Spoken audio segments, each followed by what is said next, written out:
thing was the virtual reality, and so the government will only let us talk in educational entertainment in what's called LARP, or live action role play. So that's why Dan was important to come on and get the education. But now I know what level he's in, so I can talk to him about faster than the speed of light and wormhole technology. But there's detonation waves too. And, right now they're just working on the forces and trying to understand gravity here. That's where this planet is. Dan, isn't that what you understand? No, I'm more involved. As far as the technology that I'm involved in, it's what's going to be released. We call it the transitional technologies that are going to be. What's going to be released to the public is what I'm involved in. I know of the other stuff because I've reinvented it. I've rediscovered it. I know about the higher levels of technology, even the 8th Force, by the way. I discovered the 8th Force. But I don't work in those forces because that's not what's going to be released over the next 30, 50 years. What's going to be released to the public from now to the next 50 years is what I'm involved in, that level of technology, the transitional technology. That's what I'm personally working on. Well, what level of space are you working in? Are you working in Mach 5? Or where? How are you helping this reality? What do I know? I know Mach 9.8. I know all the way up to 10. I know temporal drive. I know portal technology. I know all that stuff because I reinvented it. Well, when you say portal technology, okay. But what portals work? I know how the portals. Wait, finish the sentence. You know portal technology. What does that mean? I know how they work. It means I know how the portals work. Yeah. I also know how to build a 9.8 warp 9.8 ship, but I don't do that. That's not what I'm doing. What I'm doing is I'm working on the technology that's going to be released to the public. Right. I'm not interested in that. We're doing the first step. We're doing the first step. Yeah, he's not interested in what I do. He's just starting at in this reality. Because we're interested in, or I'm interested. I'll speak for myself. And getting this reality change from this poverty level where, most of the planet's in slavery, corporate economic slavery, and we're, living on the street in the elements and starving to death. I'm interested in uplifting humanity. I'm tired of looking at it. I'm tired of hearing about it. Well, you already talked to Lewis Spencer. Lewis Spencer had a 3D reality on. Working in 43 to 47, didn't he? With the I don't remember what you're talking about, Lewis Spencer. No. Lawrence Spencer and his story. Well, Lawrence, all he did was have the story from the nurse at the Roswell crash, and you have the Roswell information if you ever, want to reveal that because you worked on the craft. A lot of our authors. That's how we. All right. So, those are just stories that are information for Gus or Galaxy Universes shuttles. But those go from Galaxy, but those stay in the galaxy. They stay in this galaxy. They stay a shuttle. Mm-hmm. All right. Well, from here, the stratosphere, right? They use more. The same thing out in space. They use what he's talking about. Let me put it that way. But it goes back up. The small shuttles go up to the ships that are outside in this area, and you leave and you go up to the main ships. So they can only carry you so far, right? And that's where we have the 15 seconds that people were talking about back in Bill and Barney, the police officer, all those people on the planet, right? So what we have to get is 15 seconds. What's the 15 seconds? What do you mean by that? I don't know what that means. Okay, when you leave it's like what Einstein. You're going to get me real complicated. It's when you leave and you lose time. It's like faster than the speed of light. When life here changes when you leave this planet out into the into space, and you lose time because time doesn't exist in space. It gets real complicated. That's why I was trying to get involved with people in time travel. That's Stuart Anderson. Remember in India, all that, so we could explain it to people? No. Because you're losing me. Okay. Well, we don't have time to go into all that. But let's just. Well, we have 10 minutes. It could be 14. I forgot. 14 when we're missing time, we minutes. can't explain it. I don't remember. It's 12 to 14. No, it's seconds. We can't put back the seconds. Okay, seconds. It's missing. Okay. So that was my ARICOP time travel people. Okay, that's a whole different. I don't know. That's why I want Dan involved. Dan somehow has learned to take what I do and be a translator. So he can help me because I can talk to higher. Have you worked in the time travel aspect at all, Dan? Yes. Well, you help me out. The portals are time.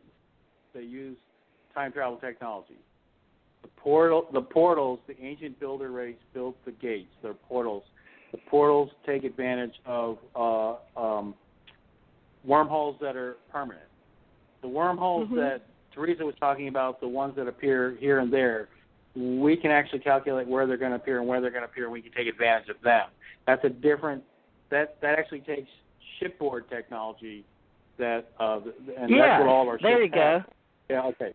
See, I can explain all your stuff. Thank you. I reinvented all that stuff.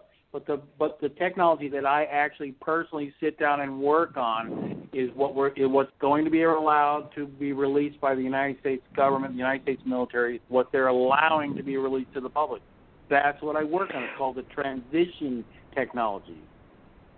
Okay, so you're not working with Tom DeLonge. No. Okay, so what about kinetic energy? I'm not working with Lockheed Martin. Marilyn would love to have me, but she's not offering me enough money. I'm not working with them. All right. So if we're talking about workforce and life force and basically energy change, can you help me? How are we going to tell them how it applies outside of this universe? Because they're just now getting speakers talking about this local solar system. So are you going to help with the gravitation? Yes. Abbreviated force energy. All right, so with the kinetic energy and life force, that's still the theory of everything is still, they're basically said they've got CERN, right?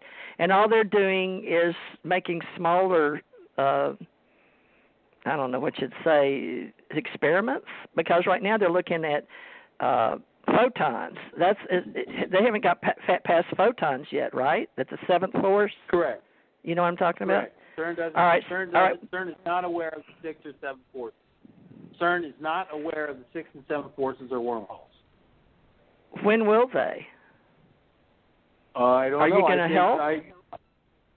If they ask me to, I'll help them along. Right now I have some scientists who are not in the U.S. military who are starting to ask me, Dan, do you know how the sixth and seventh force works? And I go, yeah. And then I show them a little bit. And they go, oh, my God, I can't believe it. You know how to do that. And everybody's been leading me in the wrong direction.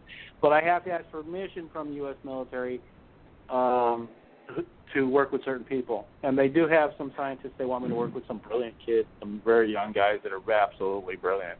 But I got to get permission to do that. You know, I don't. You know, I know the protocol. They are going to allow me. Are they going to let you? Well, that's what that guy that Janet brought on here, Graham Hancock. Was that it, Gigi? No. Janet. Which one wanted me to teach him? Grant Cameron wants to know about the Stargate, and so I'll get back to him. So we're going to talk to him about the Stargates, but he wants to really go through one. Is it possible to go through a Stargate here as a 3D person on human Earth? Let me just finish that with Dan. Can a human being go through a Stargate and come out unscathed? Yes, the gates are on all the gates were put by the ancients on all the habitable planets in our galaxy and in other galaxies, by the way. But the gate system, except for the Ganymede, the Ganymede gate is from galaxy to galaxy. and it's the only gate in our solar system that is from galaxy to galaxy, the Ganymede gate. I don't know what it was called. On this planet, the other gates that are on this planet, they call them portals or arches. The ancients called them arches. We like to call them, in the secret space program, the personnel in the secret space program like to call them portals. They don't like to call them gates. They're not rings. That was the Stargate's way of presenting them. They can't present a sphere, but you actually step inside of a sphere, and then I won't go into exactly how they work right now, but I know the details of how they work. But those are permanent wormholes from all the habitable planets.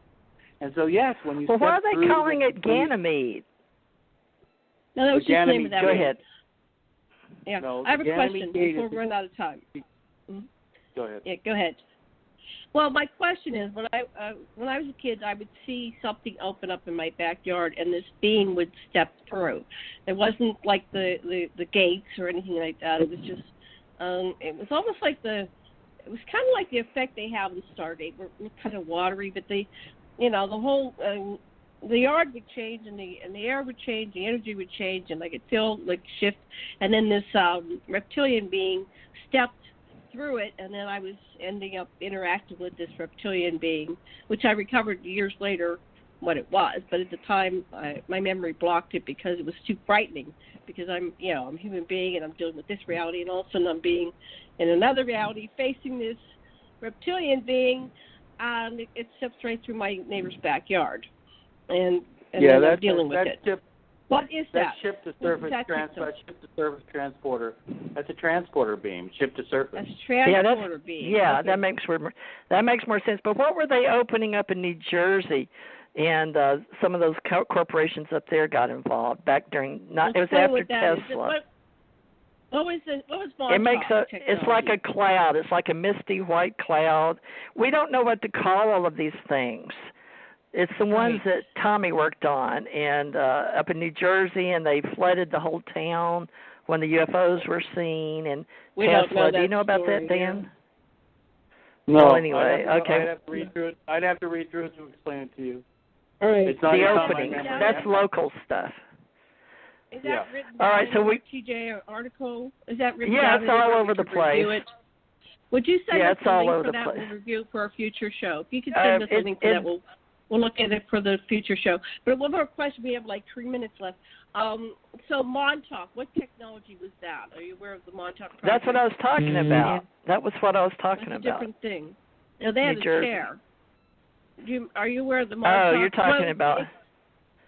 Philadelphia experiment. What was Philadelphia experiment, Dan? What technology was that? That would take me more than 3 minutes to explain time travel experiments. Okay. Okay, we'll have to do it in a future show. That's quite a long explanation of how that works and what they were doing. That is the technology that we use to do our 20 and back service. Oh, okay. So we'll tie that into the 20 back. It's perfected. Good. So can you help? Talk to, go ahead. I'm sorry. I've talked to Stuart Swerdlow at great length about the Montauk project. So we'll have to have you on with Stuart sometime. Okay, I guess we have 2 minutes. You want to wrap it up, TJ? Yeah, Ken wanted to tell everybody that he apologizes. His battery went out, and that he sent you a chat, and to tell Dan. Dan, he wasn't being disrespectful, or he says that anyway that his battery, he had another one charged up, but he just So folks, he was tired. He said he'll see us tomorrow night. So that's what happened there. If everybody just knows that we love Ken, and he'll be back tomorrow night. And Dan, I would definitely like to work with you on helping me with the taxonomy and the epistemology, if you don't mind, since you're writing patents. I don't know. We'll have to talk about that. We'll see. I remember I'm involved in inventing, so we'll see. Oh yeah. Oh yeah, I forgot. You'll want to make money off of it. Well, I've already had that with a lot of people over the years, especially with government people engineering, and then I'll need to find out that once they get to know me, the government comes around and says, no. So we'll talk about it. But Dan, just so we can get you, there's a whole bunch of Dan Coopers, so I really need people to know how to get you on Facebook.